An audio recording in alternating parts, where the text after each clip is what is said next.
Check it out, guys. Former PlayStation president says that NieR Automata saved the Japanese video game industry entirely because it convinced the devs to stop imitating the West. So check it out. All right. You might be wondering what he has to say about this, and thanks to Spencer Bakuli over at boundingintocomics.com. If you want to read this whole article, the link will be down below. But for now, this is what Yoshida had to say about what was going on that inspired the success of NieR Automata. And so he says, from the late 2000s to the mid 2010s, as games became more realistic and Hollywood like titles started emerging, there was a period during the PS3 era when Japanese creators thought, we need to make something that will appeal overseas. Let's try creating something with more Western feels to it, right? But in the end, what ended up happening is that these games were not successful. They ended up stumbling because these two cultures simply can't be imitated between one another. There are uniquely different interpretations of one another, and trying to meet the West expectations when you don't live there and you're not a product of that culture is pretty difficult. Similarly, when you're over here in the West trying to imitate the culture and behavior of the East, it doesn't go too well. And so this is what led to this next paragraph down here. And he says, I believe that Yoko Taro created NieR without thinking about selling it overseas at all. He says, however, it ended up being hugely popular abroad. From that point on, Japanese creators started to create Japanese things, and it became clear that these could be successful overseas as well. And so this is what Yoko Taro had to say in response to this praise. And he says, it just came flying at me. I am honored rather, he's not an otter, he is honored that Automata is being praised. But it was Saito P who ordered Yoko Taro, this is who we're talking about, Yoko Taro, to make it happen for Japan without worrying about the overseas reviews. To be more precise, I remember him saying something like, you can't make a game for overseas, so at least do your best to make it for Japan. Hold it. It looks like 73% of you watching this aren't subscribed. Time to click that button. You know where to find it. And this is the core thing.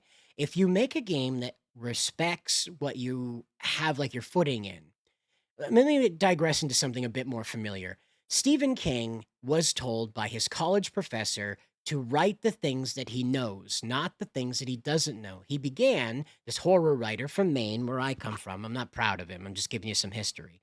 So this horror writer from Maine, that's one of the most famous people from here, Stephen King, he began his horror writing career writing spooky sci-fi things. And those things were a little flat. They were a little kind of hit or miss. And so his creative writing teacher in college told him, you should write about the things that you know, not the things that you don't know. And so this is why Japanese devs shouldn't focus on creating something that appeals to the West, and the West shouldn't focus on creating something for the East. Rather, create something that appeals to what's going on in your country right now in those current markets, and it'll spread abroad simply because people will speak about it positively. Word of mouth is not dead. In fact, we do have the Super Smash Brothers creator coming out and telling us, you know what? Why don't you just make a game that has Japan's unique style and distinct charm? And that way, the game will appeal to the people who already love those things, no matter where they are in the world. What a genius concept, right? How so simple that could be. If only the devs and studios and publishers here in the West could get that through their thick skulls. And so this is what Sakurai had to say. He was asked, which direction should the Japanese gaming industry go going forward? And he replied with, this isn't exactly my own idea, but looking at the trends in the gaming industry, I strongly believe that Japanese creators should simply pursue what they love. Now, I want you to think about that. That's Japanese things, most likely. That's Japanese culture. That's Japanese fiction. That's Japanese history, mythos, whatever you'd like, okay? It's probably not going to be Americana, all right? Just a wild idea. And so he says, there was a time when American entertainment was hugely successful and people in Japan thought we should create something more Americanized. There was definitely that kind of culture, trying to align with the de facto standard, products or standards that become widely accepted through market competition, that kind of stuff. And so here we have it down here. However, I feel that overseas fans of Japanese games aren't necessarily looking for that. What they love is Japan's unique style and its distinct charm. All right, here we go. In other words, I believe the ideal approach is for creators to make the games they truly want and for those who appreciate them to enjoy them. To this end, he was asked for any closing words, and he says the most important thing he wanted to say about it was do what you want freely. Now, we heard what happened with NieR Automata. It apparently saved the entire Japanese gaming industry this way. I'm one of those people that leans into it was kind of like the first punch to get people woke up out of trying to follow the Americanized standard.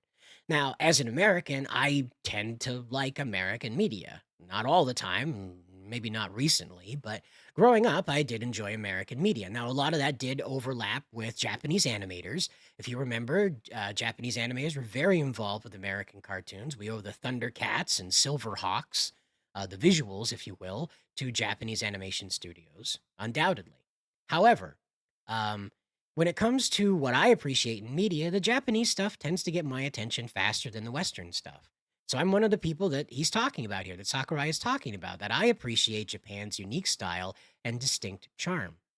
This may not be universal. There are people out there that are very excited about this new Call of Duty that has come out, Call of Duty 6, and they just absolutely love it because it's, the thinnest representation of American culture possible. It's meme-driven gunplay, and that's how it goes. Get your trans gun with trans bullets, and you run around as a unicorn murdering people in fantastic fashion. That's, not that there aren't games in Japan that do that, but that is one of the more popular franchises in the US, and that's the functionality of it on its face. So again, this is the big difference. When it comes to these games that Japan is more widely known for, they tend to be a bit more uh, aesthetically stunning, if you will, versus the Americans who want to create something that is a one-to-one recreation of reality, no matter how violent that becomes. And so, different philosophies. So it's very difficult for a Japanese creator to get in the mind of an American consumer and vice versa. And so again, what Sakurai is saying here and what Yoshida was saying about NieR Automata is very true. That the more you work to appeal to your own market, the wider appeal you'll have around the world because people will simply speak positively of it and that will bring consumers. So there you go. You'll have to let me know what you think down in the comments below, though. And as always, guys, good luck out there.